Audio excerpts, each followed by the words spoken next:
Have Manchester United got it right this preseason? If you think we have, smash that like button. If not, comment your reason why you think we haven't yet got it right this preseason. And remember, guys, no copying answers. All right? All right, cool. Welcome back to another video on the Glory Reds channel. And I want to talk about United's preseason so far, okay? Because it is a bit confusing, I'm a bit worried about what's happening at Manchester United right now. For the most part, I think we have done well, all right? We have got key signings. And when I mean key signings, I mean influential players that are actually going to make a difference to the side. Players that we do not have to question their ability in the Premier League. Players that are already established, that are hitting their prime, that are not young players that we're taking the gamble on, but we know for certainty that, something's actually going to happen, right? And of course, I'm talking about Bryan Mbeumo and I'm talking about Matheus Cunha, all right? Two big players in the Premier League, two great signings. I don't care what anyone says, okay? These guys are going to be influential in this squad. And the fact that we managed to close the deals before we went on this preseason tour, I believe is going to make a massive difference to how we start the season. Because I don't know if you guys remember what happened last season with Xerxes, all right? He came in late and he came in injured, all right? Who else came in last season? I can't even remember, but we never made great signings, all right? That's the point. We never made great signings and we never got players that are immediately going to make an impact in the side. And this season, we seem to have done it well. Like we've got the two signings, you know what I mean? We've got two incredible signings that are going to do wonders for us. We haven't yet seen Mbeumo hit the pitch, which is fine. You know what I mean? He hasn't really been training so much. He's still getting up to fitness levels of Amarin standards, and we should see him this weekend playing in his first preseason game. But Matheus Cunha hit the ground running. We're seeing what we like. The first Leeds game was a bit, you know what I mean? We're getting our feet warmed up. We faced West Ham.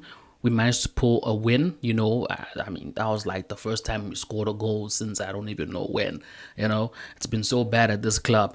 And then, of course, we went and smashed West Ham 4-1, Now, there's reason to get excited, all right? And to be fair, I'm not really excited.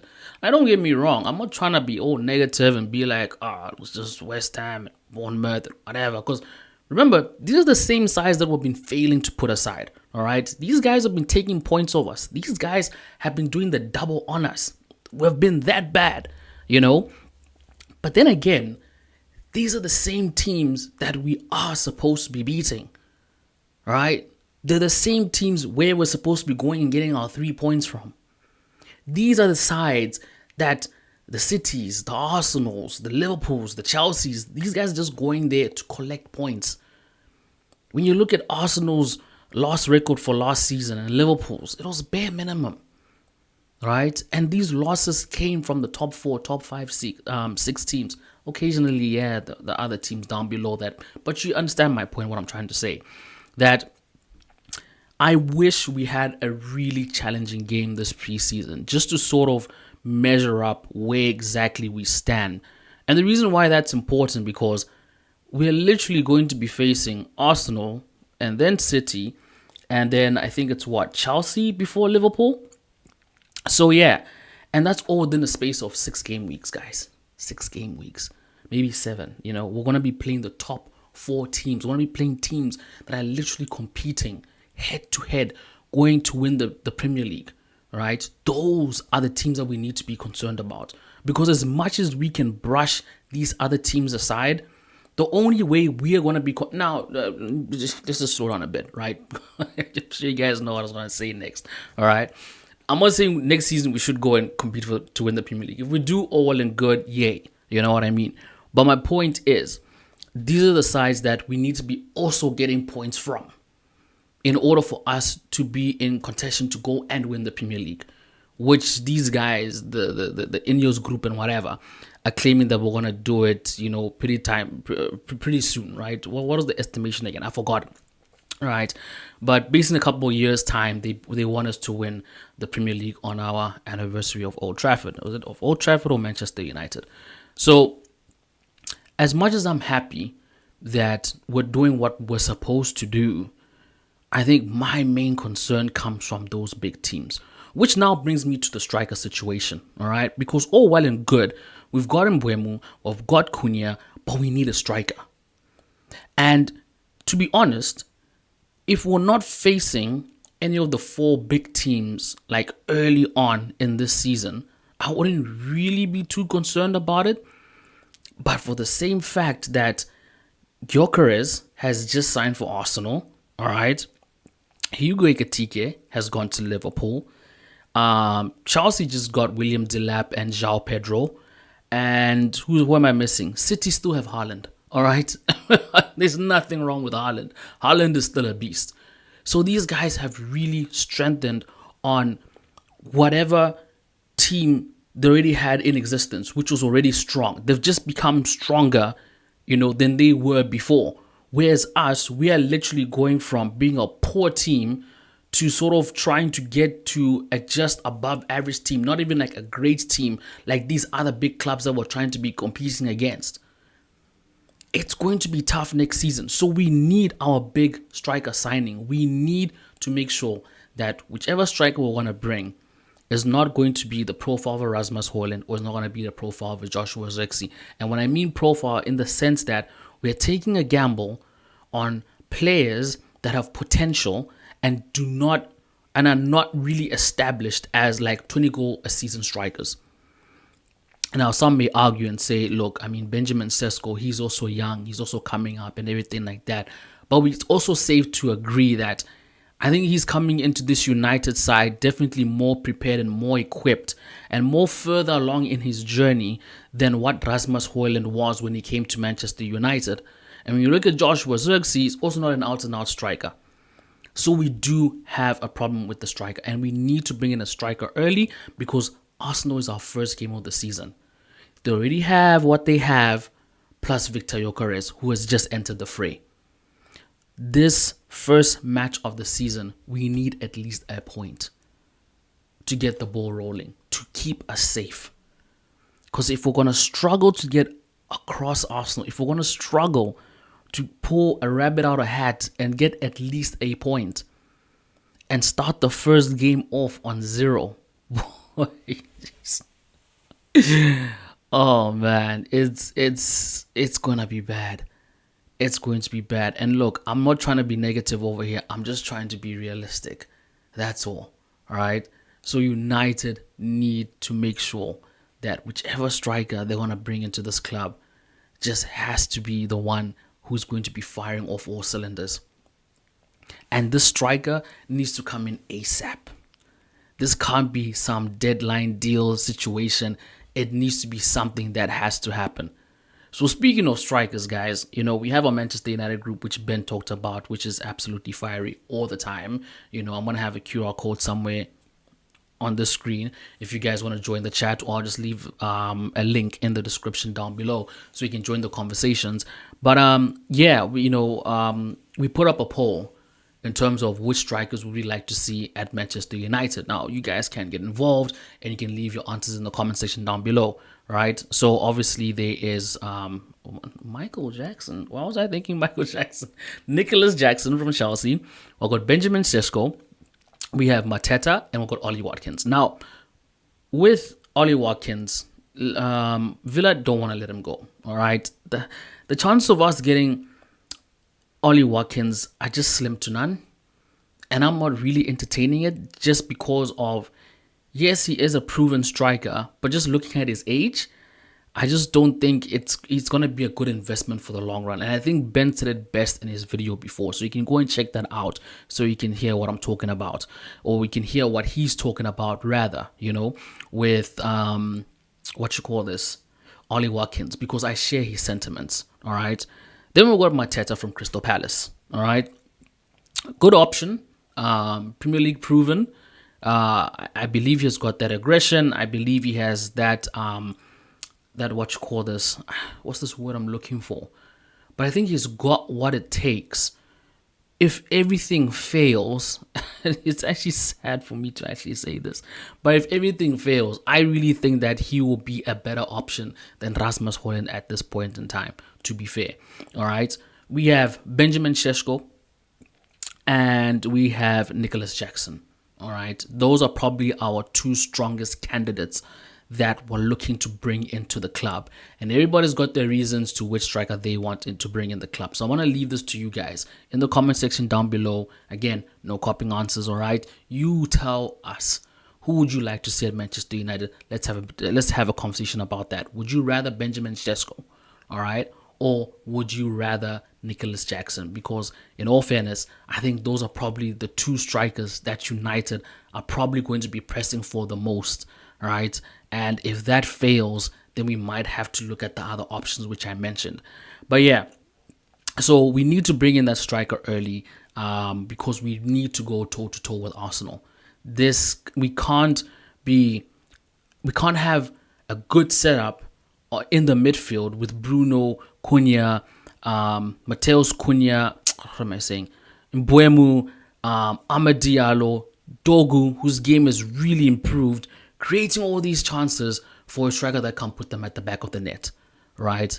At this point in time, we really need to be executing all the chances that are going to be created by this midfield, right? And by the fullbacks.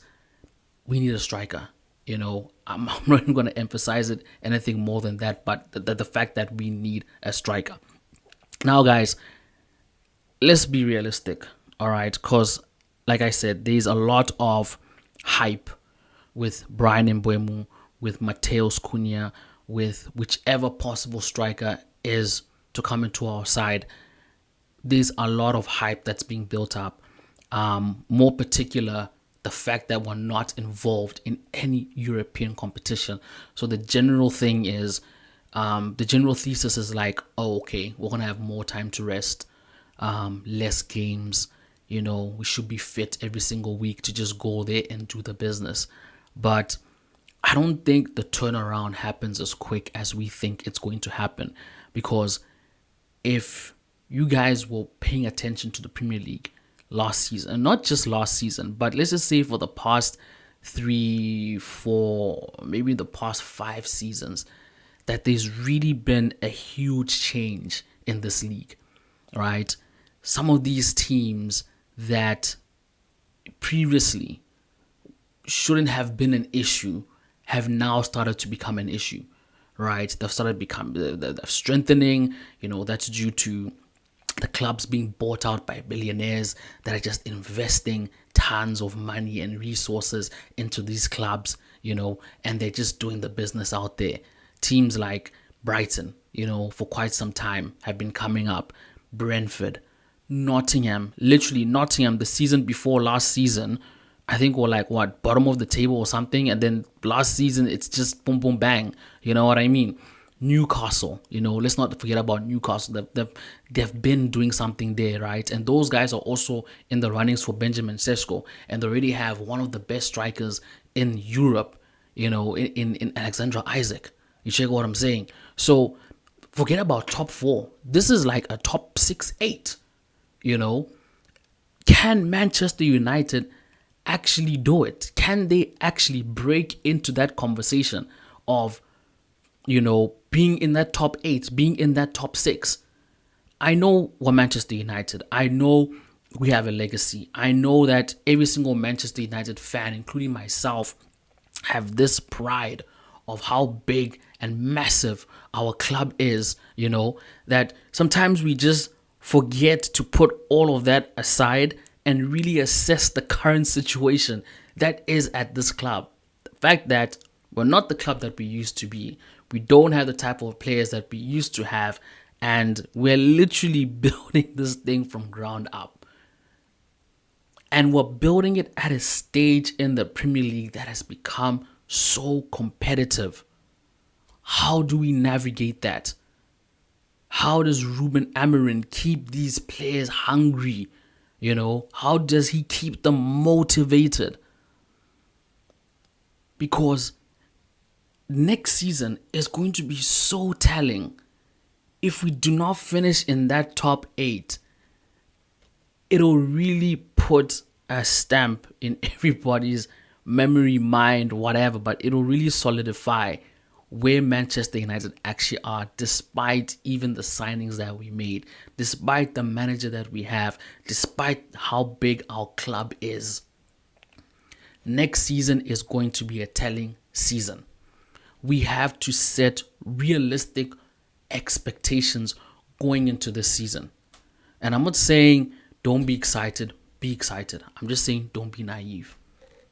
Read the room, read the situation, know what it is, right? And it's going to be so difficult. It's going to be so difficult because those first couple of fixtures are so tough. So tough. So already there's a huge mountain to overcome before we even have some breathing space to understand where we are in terms of how good this team can be in the Premier League next season, because we're getting big challenges straight off the bat. And if we do not overcome that, if we do not overcome Arsenal, Chelsea, Liverpool, City, and what I mean by overcome, I'm not saying we should go there and beat or smash them or whatever. If we do, all well and good. But what I'm saying is, this nonsense of Liverpool just coming and putting 6 by past us, City coming and putting 3, Ben was talking about Arsenal last minute goals, Chelsea 3-4. Chelsea's always been our Achilles heel in the Premier League. We can't be like minus 10 goal difference in like the first 6 games of the season. It's ridiculous. So with that being said, where do you guys think United finish at the end of the season? And of course, it's too early to tell, but we're just making these sort of not assumptions, but predictions. We're making these sort of predictions just based off what we've seen so far, and obviously we haven't seen a lot. We just had 3 preseason games. I don't want to count the postseason games because that's conversation for another era.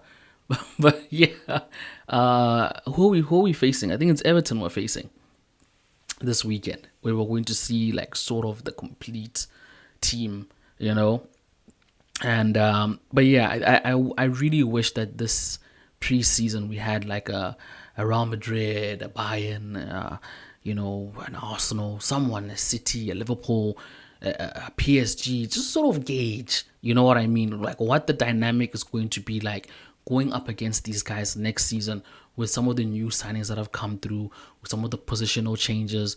And, I'm talking about positional, not formation. So I'm talking about Bruno playing deeper, you know what I mean? Things like that. How does that play out next season? Because all well and good, we can finish this preseason strong, beating all these teams left, right, and center. And then it comes to Arsenal, first game of the season, and we completely capitulated. All right? So, yeah, that's my concern, is that we may start this season thinking that, cool, we're prepared for this, and then we absolutely get battered by Arsenal, and it just, makes the team crumble, which I don't think will happen, because I think we've got strong personalities in that squad, but at the same time, there's that potential for that to happen, and that's really the big concern, you know what I mean?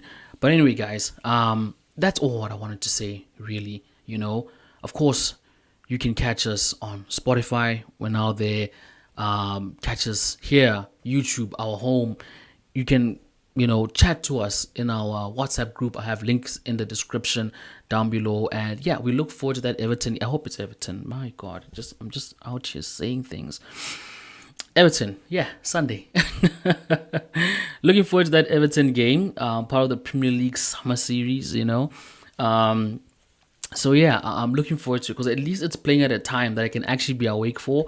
Because I think I watched all other games, all except the Bournemouth game, because that was like showing at like I think 2:30 in the morning. I'm like, I can't like as much as I want to, I can't. I watch course work the next day. I'm like, it can't happen, unfortunately.